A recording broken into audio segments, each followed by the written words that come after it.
Hello hi అండి. మనం ప్రస్తుతానికి హుజూర్ నగర్ నియోజకవర్గంలో ఇక్కడ మున్సిపాలిటీ పరిధి 28వ వార్డు మాజీ కౌన్సిలర్ గంగరాజ్ గారు మనతో ఉన్నారు.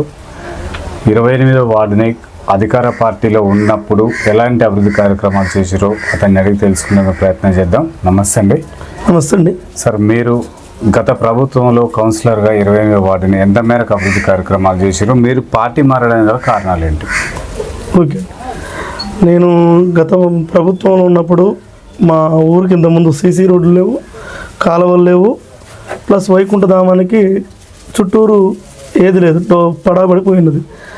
నేను కౌన్సిలర్ గెలిచిన తర్వాత ₹1,00,00,000 వైకుంఠధామానికి చుట్టూరు ఫ్లోరింగ్ పారీ గోడ, అందులో దాన సంస్కారాలకు సంబంధించి, ఇళ్ళకి సంబంధించి కానీ, పూజా సామాగ్రికి సంబంధించి కానీ టోటల్గా ₹1,00,00,000 ఫండ్ తీసుకొచ్చి డెవలప్మెంట్ చేయడం జరిగింది. అది 40 లక్షల వరకు పని జరిగింది. మిగతా 40 లక్షలు ఈ గవర్నమెంట్ వచ్చిన తర్వాత ఆగిపోయింది. దాని గురించి మొన్న మంత్రి గారి దగ్గర హైదరాబాద్లో చర్చించడం జరిగింది. సార్గినకు దానికి కొంత సుముఖతంగా ఉన్నాడు. అది ఒకటే ఆగిపోయింది. సీసీ రోడ్ల పరంగా అయితే దగ్గర దాదాపు 3 కోట్ల నుంచి 4 కోట్ల వరకు మా మాదరేనిగూడెంలో పనిచేయడం జరిగింది. గతంలో ఉన్న ప్రభుత్వంలో పనులు మంచి జరిగినాయి. ఒక పెండింగ్ మాత్రం వైకుంఠధామం మాత్రం మిగిలిపోయింది. ఇంకొకటి ఏంటంటే మెయిన్ రోడ్డు గుండా ఒకటి సీసీ రోడ్డు, అది గత ప్రభుత్వంలో శాంక్షన్ అయింది కానీ ఆగిపోయింది. ఓకే సార్, మిమ్మల్ని 28వ వార్డు ప్రజలు నమ్మకంతో గెలిపించినప్పుడు మీరు ఆ పదవిని అయిపోయిన తర్వాత మీరు పార్టీ మారడానికి గల కారణాలు ఏంటి? అంటే బీఆర్ఎస్లో నుంచి కాంగ్రెస్లోకి రావడానికి గల ప్రధాన కారణాలు ఏంటి?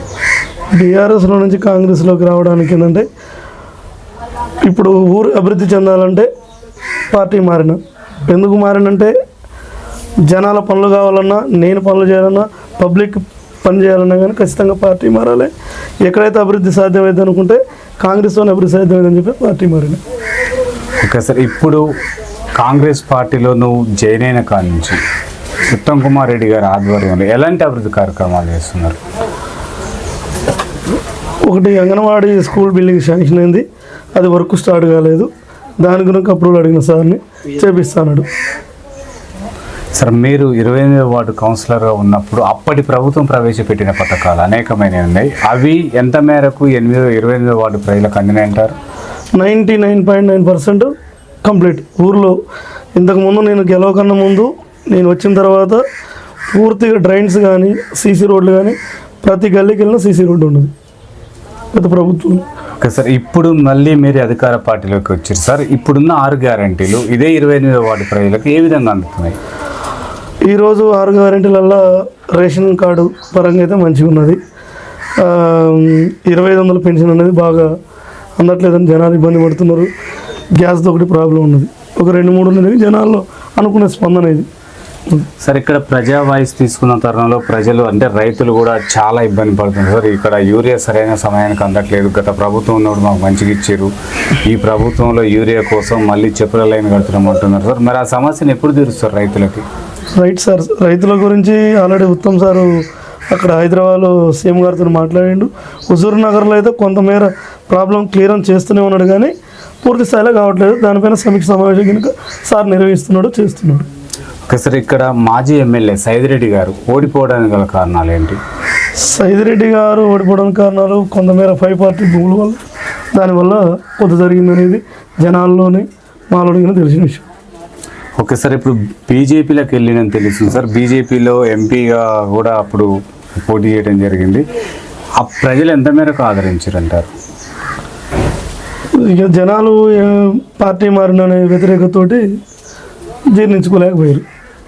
ఓకే సార్, ఇప్పుడు ఈ గవర్నమెంట్ 42% రిజర్వేషన్ ఇస్తా అని ప్రకటన చేయడం జరిగింది సార్. ఇది ఎంతవరకు అమలు అవుతుంది అంటారు? అది మన చేతుల్లో లేదండి. అది అంటే అవుతుందని నమ్మకం మీకు లేదా? అట్లా నేను చెప్పనులే కానీ అది పెద్ద స్థాయిలో ఉన్నది. అది మరి ఇప్పుడు అది క్లియర్ అయితేనే ఆ రిజర్వేషన్ ప్రకారమే ఇప్పుడు రేపు స్థానిక ఎన్నికలు జరుగుతాయి అంటున్నారు. మరి అది నమ్మకం ఉంది. రిజర్వేషన్ అయితే అవుతుందని నమ్మకం ఉంది, అవుతుంది అనుకుంటున్నాను. అవుతుంది మ్యాక్సిమం. అంటే మళ్ళీ మీరు ఇదే 28వ వార్డు కౌన్సిలర్గా పోటీ చేసే ఆలోచనలు ఏమైనా ఉన్నాయా? ఉన్నాయండి. మీ ప్రణాళిక ఏంటి?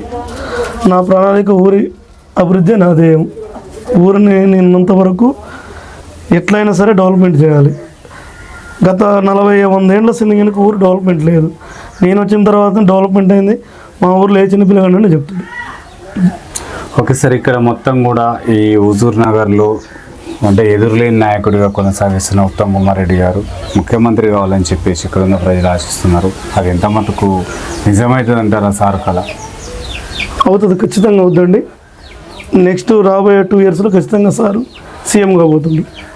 సార్, ఇక్కడ నీటిపారుదల శాఖ మంత్రిగా ఉండి సారు ఈ రైతులకు సాగు కానీ త్రాగు కానీ నీరు ఏ విధంగా అందిస్తున్నారు? సాగునీరు త్రాగునీరుకి ఇబ్బంది ఏం లేదు.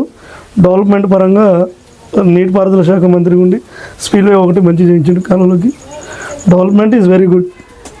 సార్, ఇక్కడ ఉచిత బస్సు ఉపయోగంలో లేదంటున్నారు మహిళలు, దానిపైన మీ అభిప్రాయం ఏంటి? ఉచిత బస్సు నడుస్తూనే ఉన్నదిలే కానీ జనాల్లో వ్యతిరేకత అయితే ఉన్నది. అది ఎందుకు? దాంట్లో అంటే ఏమన్నా మార్పులు చేర్పులు చేయాలా, లేక ఆ ఉచిత బస్సును తొలగించితే బాగుంటుంది అంటారా? మీ సలహా ఎట్లుంటుంది? అది మన చేతిలో ఏం లేదండి. అది government hospital, government rule. Government ఉంచినా ఏం కాదు, ఉంచుకున్నా నష్టం ఏమీ లేదు. జనాల్లో అయితే అది బాగా కొంతమేర ఇబ్బంది ఉన్నది. ఓకే సార్, ఇక్కడ విద్యా వైద్యం అటు కోదాడ కానీ ఇటు హుజూర్ నగర్ కానీ విద్యా వైద్యం ఏ విధంగా అందుతుంది? హుజూర్ నగర్లో వైద్యం పరంగా సూపర్బ్, కొంచెం విద్య ఒకటి వెనకబడి ఉంది. అది వైద్యం పరంగా సూపర్గా ఉంది. హాస్పిటల్ గౌట్ హాస్పిటల్ ఈజ్ వెరీ గుడ్. ఈ సూర్యాపేటలో అయితే ఎక్కడ లేదు. ఇక్కడ సార్, ఇక్కడ ఇంకా కూడా చాలా గ్రామాలకి రోడ్డు మార్గం లేదు. అప్పుడు ఎప్పటి నుంచో ఇక్కడ కొనసాగిస్తున్నాడు మంత్రిగా, కానీ గత ప్రభుత్వం అంటే కాంగ్రెస్ ప్రభుత్వం అప్పటి నుంచి కూడా రోడ్డు మార్గాలు లేవు అంటున్నారు. మరి ఆ రోడ్డు నిర్మాణాలు ఎప్పుడైతే మీ హుజూర్ నగర్ సెంటర్లోనే రోడ్డు సరిగా లేదంటున్నారు సార్, ఎందుకు? లేదు సార్, దాదాపు రోడ్లని కనుక అయిపోయినాయి ఆల్మోస్ట్. కాకపోతే ఇప్పుడు బీటీ రోడ్లు ఏంటంటే సింగిల్ రోడ్లు ఉన్నాయండి, వాటిని డబల్ రోడ్లు చేస్తారు, అంతేం లేదు. అంటే ఇప్పుడు ఉత్తమ్ కుమార్ రెడ్డి గారు ఎలాంటి అభివృద్ధి కార్యక్రమం అందిస్తున్నారు హుజూర్ నగర్లో? హుజూర్ నగర్కి డిగ్రీ కాలేజ్ తీసుకొచ్చిండు సార్ ఆల్రెడీ. హుజూర్ నగర్కి ఐటీఐ కాలేజ్ తీసుకొచ్చిండు. హుజూర్ నగర్ ఇప్పుడు ఆల్రెడీ ఇందిరమ్మ ఇల్లు కంప్లీట్ కాబోతున్నాయి. Development is very good. Sir, మీరు కౌన్సిలర్గా ఉన్నప్పుడు బీఆర్ఎస్ పార్టీ తరఫున ఇక్కడ ఎన్ని డబుల్ బెడ్రూమ్ ఇండ్లు ఇచ్చారు? ఎంత దళిత బంధు ఇచ్చారు? దళిత బంధు ఏం రాలేదు, డబుల్ బెడ్రూమ్స్ ఏం రాలేదు. ఎందుకు? నిర్లక్ష్యం ఎక్కడ జరిగిందంటారు? అది నిర్లక్ష్యం అంటే ఆల్రెడీ శాంక్షన్ లిస్ట్ వచ్చిన తర్వాత గవర్నమెంట్ పోయింది, ఆగిపోయింది. ఓకే, ఇప్పుడు ఇందిరమ్మ ఇల్లు ఎన్ని ఇస్తున్నారు? ఇప్పుడు ఇందిరమ్మ ఇల్లు మొన్న 2 ఇళ్ళు వచ్చినాయి. మాధవరాయనగూడానికి 28వ వార్డుకు 2 వచ్చినాయి, 1వ వార్డుకు 4 వచ్చినాయి. సార్, ఈ హుజూర్ నగర్లో మొత్తం కూడా పార్టీ కోసం పనిచేసిన వాళ్ళకు ప్రాధాన్యత లేదు, పార్టీలు మారి వచ్చిన వాళ్ళకు మాత్రమే ప్రాధాన్యత దక్కుతుంది, రేపు రానున్న సీట్లు కూడా వాళ్ళకి కేటాయిస్తారని చెప్పేసి ఒక టాక్ వస్తుంది. ఎంతవరకు వాస్తవం అంటారు? అదేం లేదండి, ఎవరినైనా అంతే ఉన్నది, అటువంటిది ఏం లేదు. పార్టీ మారిన వాళ్ళకి ఏం లేదు, పార్టీలో ఉన్న వాళ్ళకి ఎవరిని సమానంగా చూస్తున్నారు? సమానంగా చూస్తున్నారు. మంత్రి గారు అందుబాటులో ఉంటున్నాడా మీకు? ఉంటున్నాడు, అందుబాటులో ఉంటున్నాడు. ఇప్పుడు ఏదైనా అవసరం ఫోన్ చేస్తే ఎత్తాడు. మంత్రి గారికి చేస్తారు డైరెక్ట్? అంటే ఇప్పుడు ప్రస్తుతానికి ఇక్కడ బాగా 2500 మహిళలకు 2500 టాక్ బాగా వెళ్తుంది. అవి ఎప్పుడు ఇస్తారు? ఈ తులం బంగారం ఎప్పుడు ఇస్తారని చెప్పేసి ఇక్కడ ఉన్న మహిళలు కానీ కొంతమంది ప్రజలు అడగడం జరుగుతుంది. మరి ఇది మంత్రి గారి దృష్టికి తీసుకెళ్ళారా? అది నేను తీసుకెళ్ళదండి, ఆల్రెడీ అది పెద్దవాళ్ళ చేతిలో ఉంది, మన చేతులు లేదు. అది చెప్పే అంత లేదు. సార్, ఇక్కడ బాగా కూడా వీధి కుక్కలతోటి ప్రజలు చాలా ఇబ్బంది పడుతున్నారు సార్. ఆ నిర్మూలన కానీ వాటిని అంటే సంచార జాతులు కాబట్టి ఇప్పుడు చాలా ఇబ్బంది పడుతున్నారు. తర్వాత కోతులు కూడా బాగా ఇబ్బంది పెడుతున్నాయి రైతులను. దీనిపైన మీరు మంత్రి గారికి తీసుకెళ్లారా? వీధి కుక్కల పైన మంత్రి గారికి ఏం చెప్పలేదు. కమిషనర్ గారు మంత్రి ఒకసారి పట్టిస్తున్నాడు. కుక్కల పెడత ఏం లేదు, కాకపోతే టౌన్లో ఉంది కొంతమేర. నియోజకవర్గం ఊర్లలో పోచడం ఉన్నాయి, చాలా ఊర్లలో కుక్కల పెడితే చాలా ఉంది. అంటే ప్రజెంట్ నడుస్తున్నది నియోజకవర్గంలో మళ్ళీ అది చాలా ఉంది. కోతులు కూడా విపరీతంగా రైతులు పంట మార్పిడి చేసుకోవాలన్నా కూడా భయపడుతున్నారు, వేరే పంట వేసుకోవాలన్నా భయపడుతున్నారు. ఎందుకంటే ఇవి పంట దక్కనిస్తలేవు అని చెప్పేసి. మరి మీరు అధికారంలో ఉన్నప్పుడు అంటే మీరు బీఆర్ఎస్లో ఉన్నప్పుడు కూడా కోతుల నిర్మూలన విషయంలో ఎలాంటి చర్యలు తీసుకోలేదని చెప్పేసి అంటున్నారు. మరి ఈ ప్రభుత్వంలోకి వచ్చినాక మరి ఇప్పటికైనా మీరు ఏమైనా చేయగలుగుతారా ప్రజలు అడుగుతున్నమాట? దృష్టికి తీసుకెళ్తాను కంపల్సరీగా.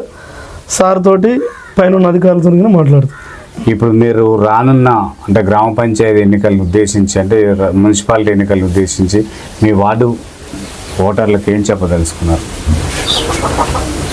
పని చేసేవాడికి గెలిపించండి, పని చేయనని పక్కన పెట్టండి. ఓకే సార్, మీరు పార్టీ మారి వచ్చారు, మరి గంగరాజుకి ఏ విధంగా ఓట్లు వేస్తారు అనుకుంటున్నారు? ఇక్కడ మా ఊర్లో ఒకటి ఉందండి, ఎవరైతే పని చేస్తారో వాళ్ళని గెలిపిస్తారు. పార్టీతో పని లేదు, పార్టీతో సంబంధం లేదు.